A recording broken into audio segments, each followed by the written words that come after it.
Farmweek is a production of the Mississippi State University Extension Service.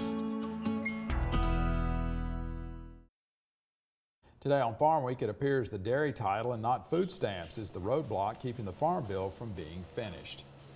GMO opponents call on President Obama to keep a 2007 campaign promise to require food labels to state if they contain GMOs.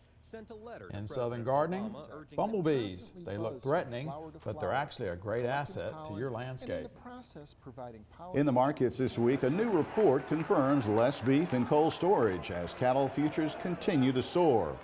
While some analysts look for mid-70-cent cotton by year's end, John Michael Riley will give us his take in the market interview.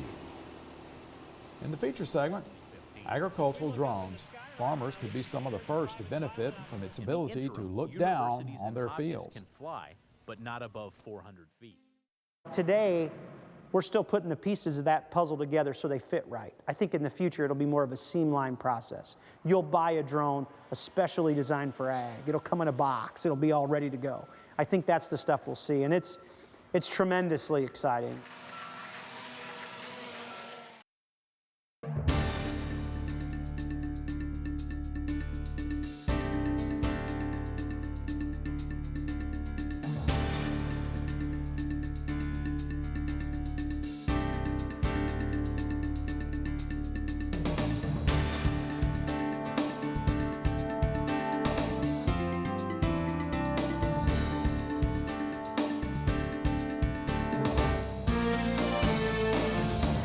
Good day, everyone. I'm Leighton Spann. And I'm Artis Ford. Welcome to Farm Week. The Congress is on recess and is scheduled to return to work on Monday. Leighton, it was hoped that the new farm bill would be completed next week when the members return. It's turned out what was thought originally to be the biggest stumbling block is not. It appears that the revamp of the dairy title is proving to be the last major sticking point. Corn and Soybean Digest reports that the Senate wants a new dairy price insurance program that would include some supply management. The House would continue policies similar to the present milk income loss program. Well, rumor is the compromise may be a replacement of the milk income loss program with a tiered dairy price insurance program. It was thought that cutting the SNAP program, also known as food stamps, could possibly sink the new farm bill.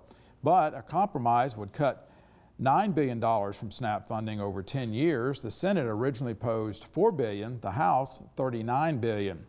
While home in South Dakota, Republican Senator John Thune says that the Conservation Reserve Program will be cut in the new farm bill. Thune said that it would be capped at 24 million acres, down from the present cap of 32 million. 2012 marked the first year when developing countries produced more biotech crops than were grown in industrial nations. Last week, critics of genetically engineered crops called on President Obama to keep a 2007 campaign promise to require food labels to state if they contain GMOs. Market to Markets, Mike Pearson reports. Members of Congress were joined by a litany of pro-food labeling groups reminding the president to honor a campaign promise he made before he was elected the first time. 4 House Democrats, along with more than 200 businesses and organizations, sent a letter to President Obama urging him to fulfill a 2007 pledge mandating the labeling of foods containing genetically engineered, or GE, ingredients. Among those signing the letter were ice cream maker Ben & Jerry's, organic pasta maker Annie's Incorporated, organic dairy producer Stonyfield Farm, and the Sierra Club. The letter also cites a New York Times poll conducted last year which revealed 93% of those responding want foods containing biotech products to be labeled. Currently, only Connecticut and Maine require food to be labeled if it contains any genetically engineered ingredients. However, both measures are predicated on other states adopting similar laws. And the National Conference of State Legislatures is expecting more than 20 states to have GE labeling proposals on their ballots during the coming election cycle. GE crops that are currently consumed for food or feed include corn, soybeans, cotton, canola, alfalfa, and squash.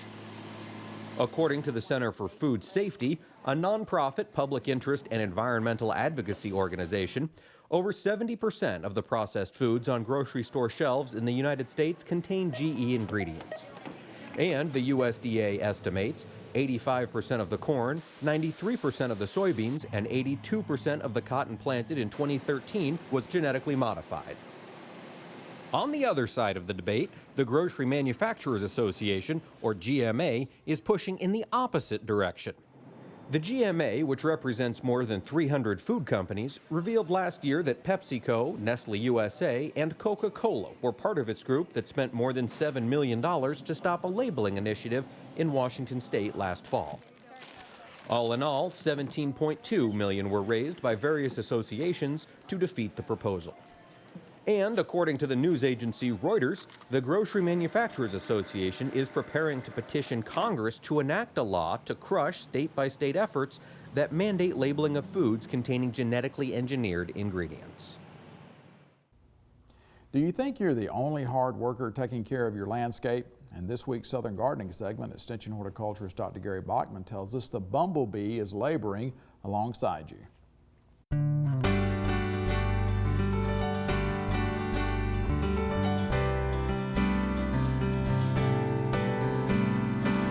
Our mission at Southern Gardening is to show you many beautiful scenes from the garden. These exquisite flowers require a lot of hard work from the home gardener. But there's another gardening enthusiast whose work we often forget about, the bumblebee. Bumblebees are busy little insects that constantly buzz from flower to flower, collecting pollen, and in the process providing pollination for the eventual production of fruit and seeds. Bumblebees are attracted to many flowering plants. Just look at how many bumblebees are on these Victoria purple salvia. The flowers are actually a collection of many small flowers on a single stalk. Notice how this bee works each individual flower on the stalk.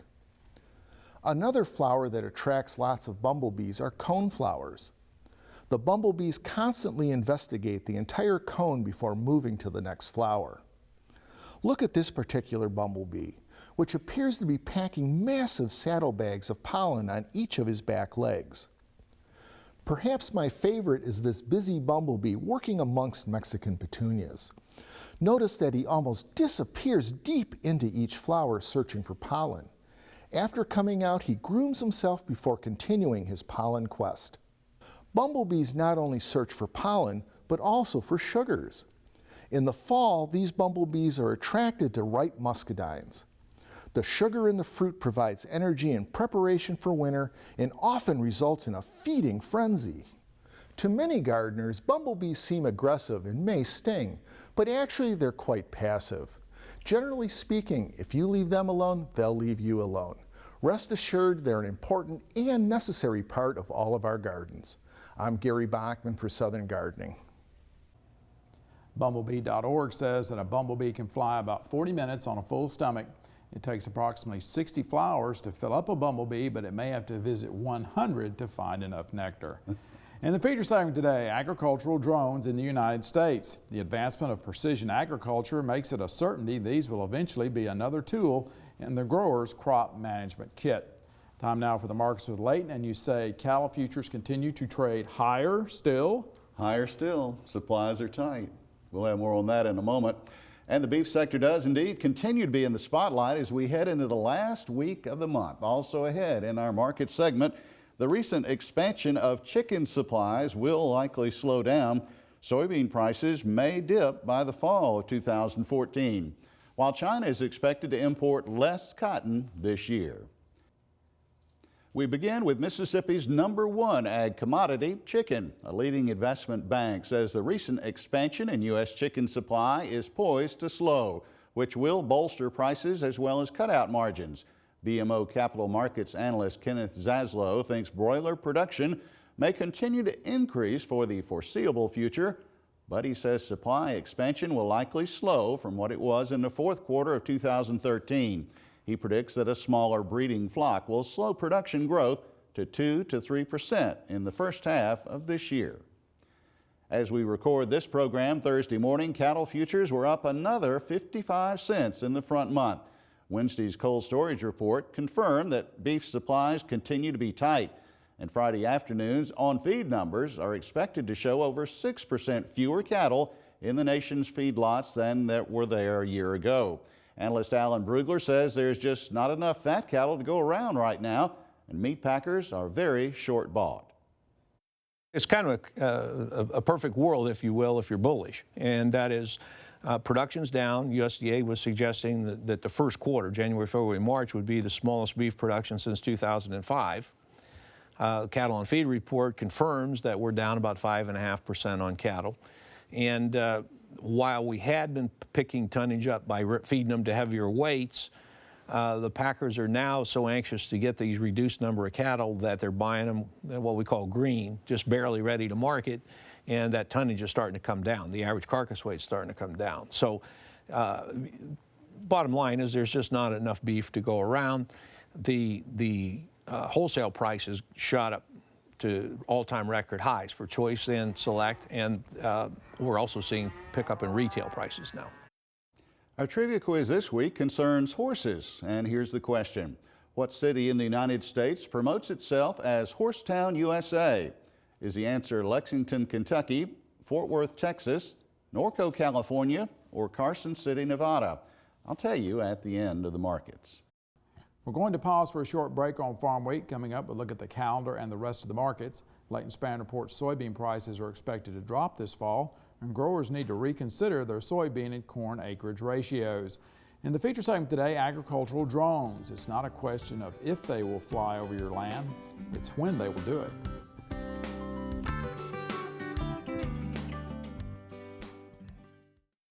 From our family to yours, Mississippi's farmers believe the best produce and livestock are grown right here at home. With ms.foodsearcher.com, you're only a click away. Using your smartphone, you'll be connected to hundreds of families and small businesses dedicated to providing you with fresh, local foods. Produce, meats, fish, dairy, agritourism, community markets, and more are right at your fingertips, no matter where you are. ms.foodsearcher.com. Before we get back to the markets, let's look at the Farm Week calendar. In less than a month, the North Mississippi Fruit and Vegetable Growers will hold their annual conference and trade show. It takes place Thursday and Friday, February 6th and 7th at the Lee County Agri Center on Highway 145 at Verona. Vegetable variety selection, greenhouse tomatoes, and fruit crops are just a few of the things on the agenda. Selling produce through the Farm to School program and the Mississippi Market Ready program will be offered as well. The Blueberry Growers Educational Workshop will be Thursday afternoon, February 13th. The location is the Forest County office of the MSU Extension Service on Sullivan Drive at the Fairgrounds in Hattiesburg. Blueberry research, plant nutrition, food safety, and other aspects will be covered. The keynote speaker is a recognized expert in mechanical harvesting of blueberries. Please register by February 6th. The cost is $10 per person. Go to our Farm Week website at farmweek.msucares.com for information on these and other events. Now check out this week's Farm Week Snapshot.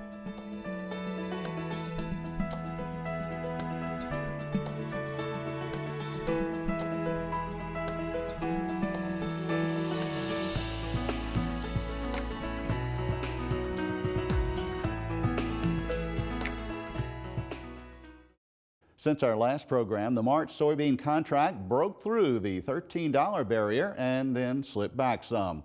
While making planning decisions, analyst Tom Fitzenmeyer is cautioning farmers to see the downside risk that could be ahead for soybeans by the next harvest due to bigger global supplies.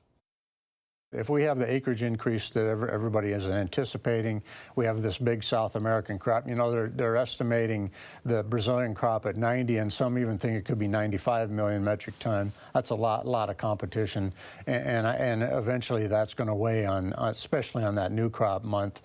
You could see that trade as low as 950 by the time the fall rolls around. So, for those that want to make that switch from corn to beans, there's some downside price risks that you better take into consideration. The week began with cotton futures surging to their highest price since August 20th, but agfacts.com now quotes analysts saying that this market looks overbought. Extension ag economist John Michael Riley stopped by our studio to offer his analysis of cotton late Thursday morning. John Michael, cotton had a strong start to the week. Where are we now in the futures market? Well, if you look at the December contract, just under 80 cents. The nearby contract is really the one that's been on fire of late, just under 88 cents a pound. So we have seen some upward momentum in cotton prices over the past, few days, maybe even as far back as a week ago. So that's the good news in terms of overall price points. Are we indeed sitting on a tight supply? Is that the reason this market is on fire? Well, it's not so much just a tight supply, although, given the decrease in acres last year with lower prices at about a year ago, we are in a tight supply situation compared to the previous year. But another thing that Dr. Cleveland mentioned this past week is the quality issue. High quality cotton is the thing that's really in tight supply.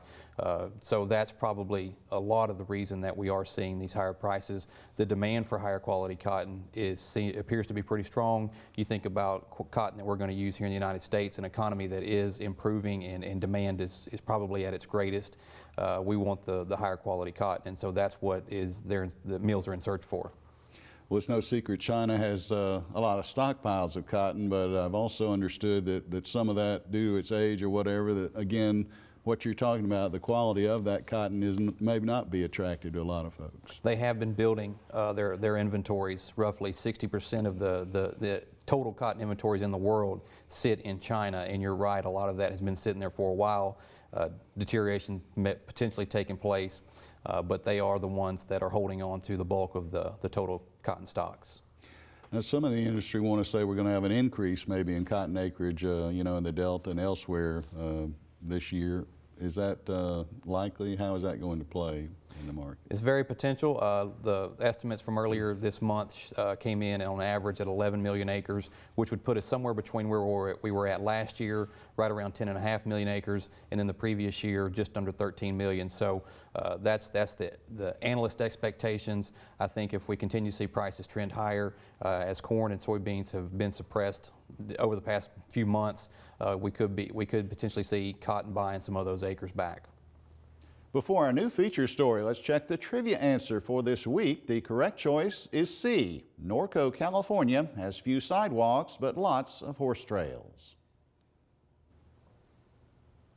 In our feature segment today, drones. We came to know the term first from the war in Afghanistan and Iraq. Their use in U.S. airspace is coming. The Federal Aviation Administration is developing regulations permitting commercial use of unmanned aerial vehicles by 2015. At present, drones are prohibited from flying commercially. While the U.S. may be a leader in military drones, it's not a leader in civilian use. In Japan, 40% of the country's rice is already crop dusted using drones. Market to Market's Josh Bittner has more. Technological advancements have unleashed amazing inventions in recent years. It's doubtful any single device has made a bigger impact or been more widely embraced than smartphones. And with minimal modification, the components housed within many handheld devices are capable of controlling autonomous aircraft. While critics advise a more cautionary take-it-slow approach, proponents say the convergence of communication, aviation, and other scientific know-how is accelerating at breakneck pace. I make the comment all the time, this technology is advancing really by the week.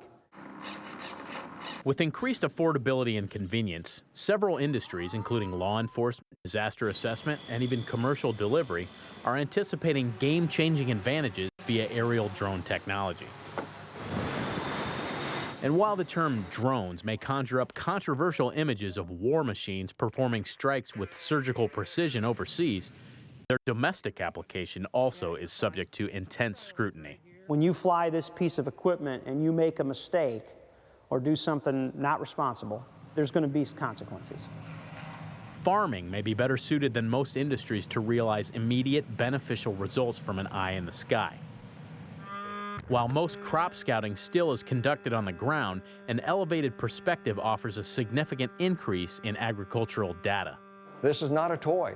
It won't be long till it'll be rare for a farmer and agronomist not to have one of these at their disposal. And as it's flying, I can easily just move it around. Advanced cameras mounted on unmanned aerial vehicles, or UAVs, have been providing highly useful information to early adopters.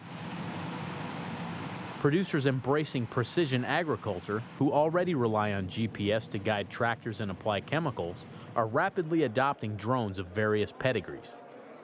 With the farming community abuzz about the cost savings these devices could yield, the future is looking up in rural America. We're seeing students get picked up as instructors or trainers, and they're all kind of waiting for that commercial market to open here in the U.S. Currently, profit-oriented drone flights are illegal, so widespread operation is grounded.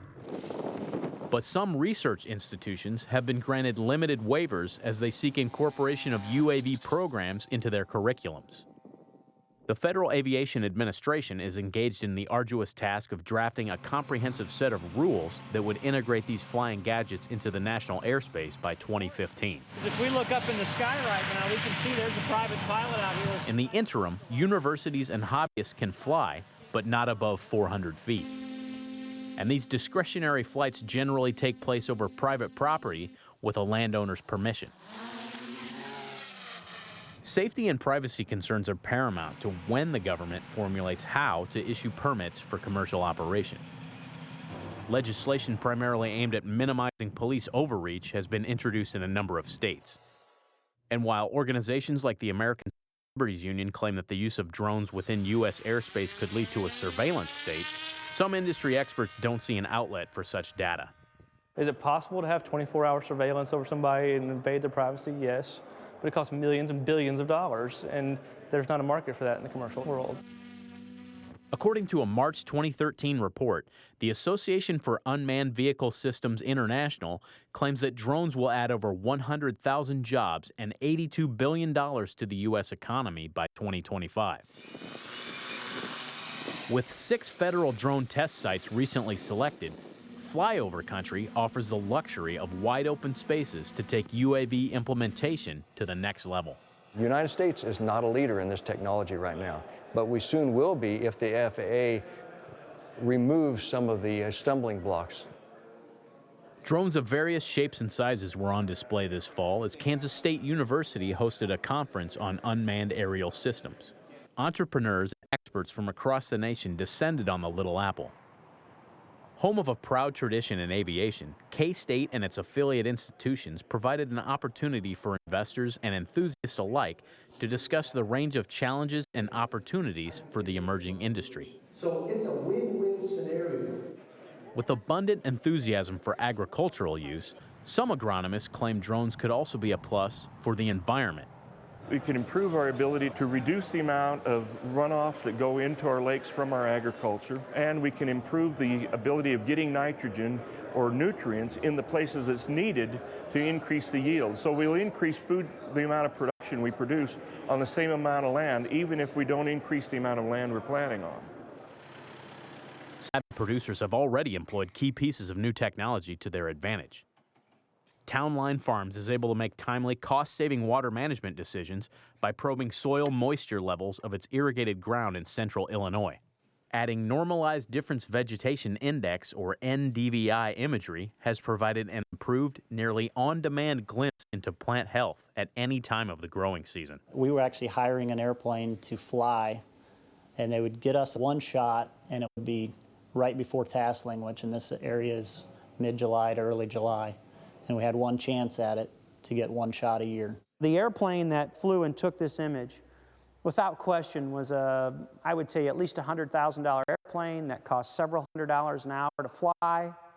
With a background in farming and aviation, Chad Colby purchased his own quadcopter for less than $10,000 and collaborates with growers in his area.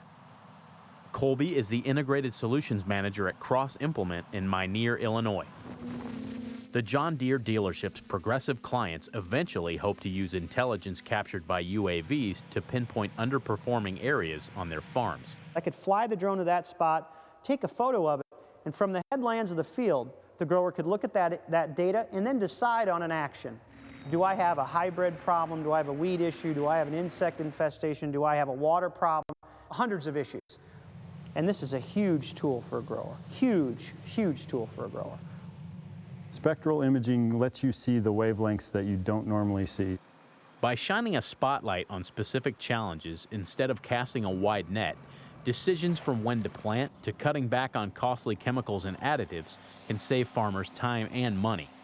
We used to farm by the field.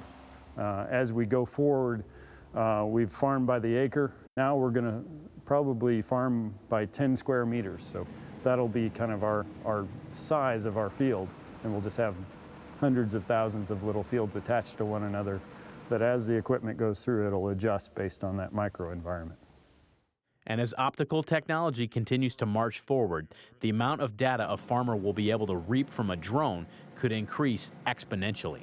Well, today, we're still putting the pieces of that puzzle together so they fit right. I think in the future, it'll be more of a seamline process. You'll buy a drone especially designed for ag. It'll come in a box. It'll be all ready to go. I think that's the stuff we'll see, and it's tremendously exciting.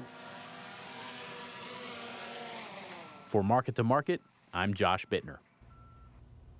And you can watch this story on agricultural drones again on our Farmweek website. That's farmweek.msucares.com.